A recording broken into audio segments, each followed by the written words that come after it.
honoring these social justice agents of change. He is the perfect combination of the two. Stand on your feet for the Lieutenant Governor, Antonio Delgado.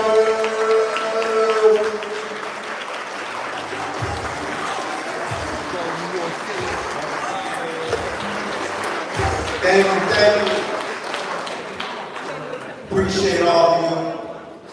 Joaquin, thank you, brother, for the words of love and support. I'm good, thanks.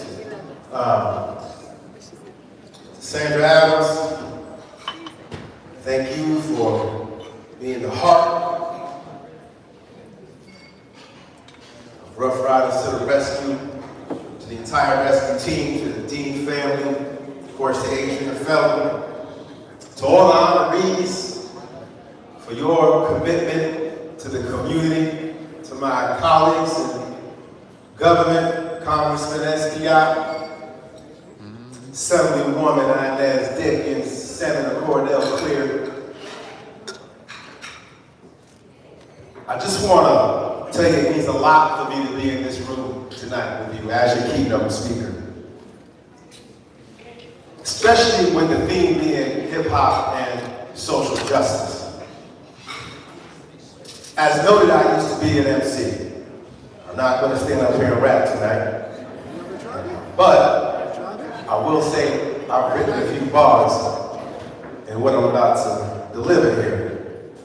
Now, I decided to be a hip-hop artist after law school. That's right, after law school. This was not some, fluke thing I just wanted to try when I was young. I had a vision. I had a mission. My parents were definitely a little surprised by the choice. And I haven't really shared with a lot of folks why I made that decision. Folks know that's in my bio, but they don't really know how I made the decision to start my own independent label called Static Entertainment and go by the name AD The Voice. And I want to come tonight into this room, given the company we're here, the fact that I'm sitting between Eric B and Dougie Fresh Records is blowing my mind. As Lieutenant Governor, to even think that this was a part of my future when I started off as a hip hop artist is mind blowing. But when I graduated from law school, I had 3 offers on the table, 6-figure offers to go work at a law firm. Instead, I went out to LA and I spent 5 years sleeping on air mattresses, working odd-end jobs as a parking lot attendant, dead broke, struggling, living days and nights in the studio, pouring my heart into the music. I didn't become a rapper just to rap, or to be famous, or to make money. I became a rapper, a hip-hop artist, because I believed in the power of hip-hop culture to bring social justice to the table and to produce transformative change. I didn't just believe this, I actually argued it in my 3rd year law school paper, which all law students had to do in order to graduate. As I prepared for tonight's speech, I went back and dusted off that paper that I wrote back in 2005. 2005.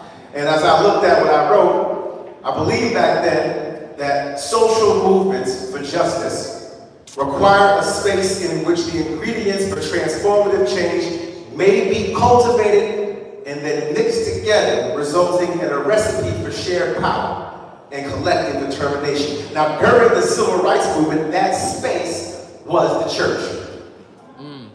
Seeking sanctuary from a world consumed by racism, oppressed blacks congregated within the protective walls of the Lord's house. Talk about it. And inside those walls, they would organize, strategize, mobilize, and most important, affirm their own humanity as children of God. In short, the church guided and deepened the faith of the oppressed and functioned as a source of agency in the face of a hate-based system. Now, I grew up in the church. I was there every Sunday, so the church to this day matters to me, but a lot's changed since the civil rights movement. The world got fast, information started moving around real quick. Media, digital age, individualism, materialism, and I have to admit, I feel like so much has changed. It's hard to see how the church is enough to really be that space in a time that's less innocent, that's more profane. It's hard to see. So I argue that hip-hop could be that new space. And it could be that new space for 4 reasons. The first, it's a space meant to give voice to the voiceless. Its origin story says it all. 1520 Cedric Avenue, the South Bronx. Why? You grew up there, right? Okay.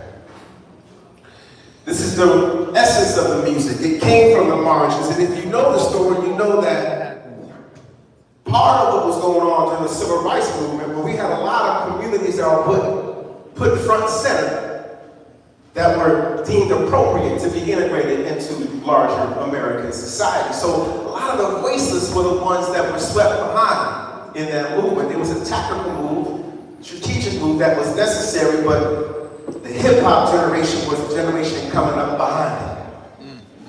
It's the second wave, if you will, of the movement. The second piece is it's identifying with black and brown. Not only culturally speaking in its origins, but also how it's politically located in society.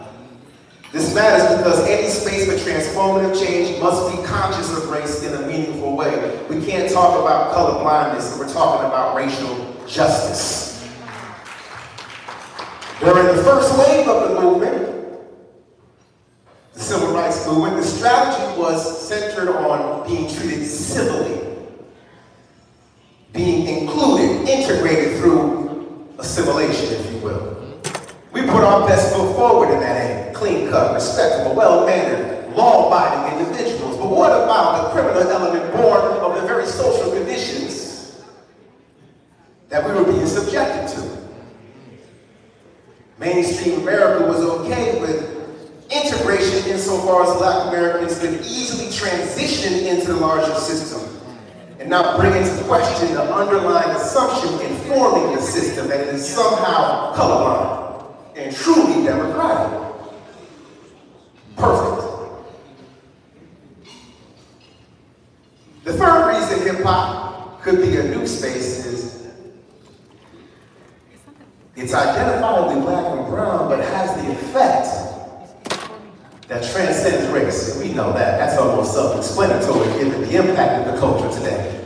Everybody, white, black, brown, you name it, is hip-hop, loves hip-hop, breathes hip-hop. So that's obvious, but it's powerful, because if you think about the entry point being black and brown, and yet the world loves it, that's a first.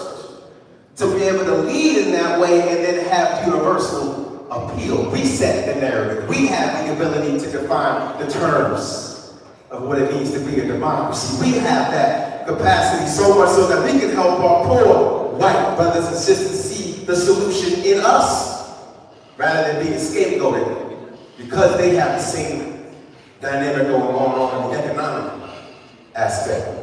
Now the last reason, and this is something that I have to hold dear because if you're really a hip-hop head, you're gonna like this one. If you're gonna really take on systems of hate and structural racism grounded in centuries of oppression, you can't have a defeatist mentality. You need to be strong. You need to be able to maintain the fight and keep going no matter the obstacles and the setbacks. The movement needs to be housed in a space that has a certain kind of energy, a liveliness that nourishes and brings to life the roots of agency, and must have a combative or warrior spirit. And if you know hip-hop, you know it is a warrior spirit. It is combative. From battling with the graffiti art, to battling with the breakdancing, to battle rap to this day. Steel sharpens steel. And we should never lose sight of this combative energy in the culture. Now what I just detailed is the power of hip-hop culture.